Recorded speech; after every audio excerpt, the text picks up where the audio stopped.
La Revolución Rusa se da en 1917, exactamente el 8 de marzo, hasta el 16 de junio de 1923. Los principales autores son Vladimir Lenin, que fue el principal dirigente bolchevique de la Revolución de Octubre de 1917. En el poder, Lenin procedió a aplicar distintas reformas que incluían la transferencia al Estado a los trabajadores soviéticos del control de propiedades y tierras en manos de la aristocracia, la antigua corona o terratenientes. Según la figura de Nicolás II, el último zar de Rusia, rey de Polonia y gran duque de Finlandia, se convirtió en un símbolo trágico del cambio de rumbo de la historia rusa del siglo XX. La crisis que destruyó el gran imperio ruso se reflejó en el destino del soberano, caído junto a su patria en el torbellino revolucionario. Marx fue uno de los intelectuales referentes de la Revolución Rusa en 1918. Sus libros más conocidos son El Manifiesto Comunista y El Capital, pero escribió muchos otros textos sobre político y económico.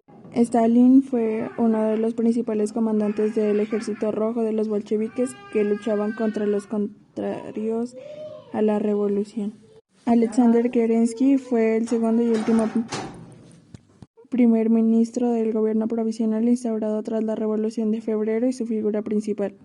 Fue capaz de hacer fracasar el golpe de Kornilov, pero no pudo evitar la Revolución de Octubre en la que los bolcheviques tomaron el poder.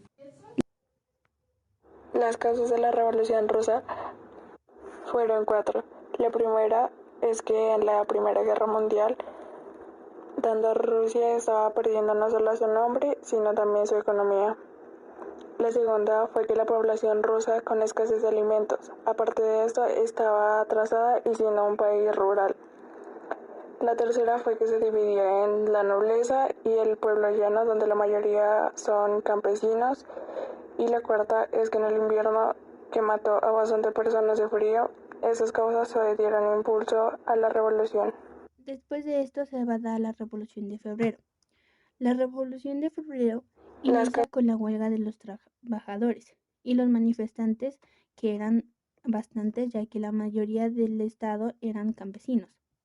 Entonces Alexander Kerensky encabeza su gobierno provisional, donde hubo libertad de prensa sin represalias al zar. En este hecho logra entrar Vladimir Lenin a el país, ya que vivía en el extranjero. Debido a esto, los soviets no estaban de acuerdo con este gobierno provisional, pero querían participar en este, influir y a controlar algunas situaciones. Debido a esto, entran los bolcheviques, que estaban dirigidos por Lenin, y comenzaron a defender los ideales de Karl Marx, donde sustituían el capitalismo por el socialismo.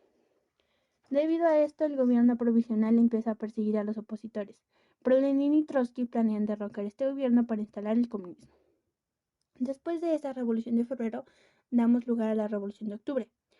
En esta revolución, los soviets se apoderan de los puntos estratégicos de la capital y atacan a la población de invierno, al Palacio de Invierno, derrocando al gobierno provisional. Entonces Lenin anuncia 3 medidas. El primero, la paz inmediata. Segundo, un decreto sobre la tierra donde distribuían los terrenos para los campesinos. Y tercero, la formación de los soviets. Es decir, era una asamblea constituyente donde votaban por alguno para que lo dirija, pero los bolcheviques perdían. Entonces Lenin disuelve esta medida. Los bolcheviques crean una organización inteligente y militar para aplastar a cualquiera que se atraviese en el proceso. Uno de esos métodos serán los campos de concentración donde quemaban a los judíos. Después de esto, en 1918, Nicolás II y su familia fueron masacrados por un grupo de revolucionarios. Entonces se impone el leninismo y la dictadura del proletariado, que forma la República Socialista Soviética, pero debido al hambre y la falta de alimentos que mata a 5 millones de personas, el Estado se dirige por una pirámide donde el partido decide y los soviets actúan. Entonces, debido a esto, en 1922, Lenin se enferma, deja su puesto y Trotsky pasa como su sucesor, lo cual no duró mucho, porque en 1924 Stalin impone un gobierno totalitario y sangriento, elevando a la Unión Soviética tanto política, económica, social, militar, y la cual dura hasta 1992. Después de esto vamos con las consecuencias.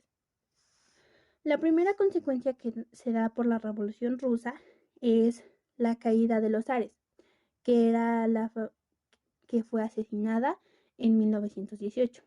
Otra consecuencia que tenemos es el surgimiento de la Unión de las Repúblicas Socialistas Soviéticas, que fue fundada desde 1922. Este Estado federal fue el mayor referente del comunismo en el mundo, así que se convirtió en el principal antagonista de Estados Unidos, defensor del capitalismo, entrando ambos en lo que se conoció como la Guerra Fría. Otra consecuencia fue la persecución de los opositores al régimen bolchevique, incluso a los mencheviques, que tenían una posición moderada. Así muchas personas tuvieron que partir al exilio. Uno de estos ejemplos son los judíos en los campos de concentración. Ya al darse este proceso, la Revolución Rusa termina haciendo esto. Después de la Revolución de Octubre, el gobierno provisional fue eliminado y fue reemplazado por un gobierno bolchevique, que de tendencia comunista, conocido como el Sovnarkom. La Revolución de Febrero se focalizó originalmente en torno a Petrogrado, hoy San Petersburgo. Significó el fin del gobierno zarista.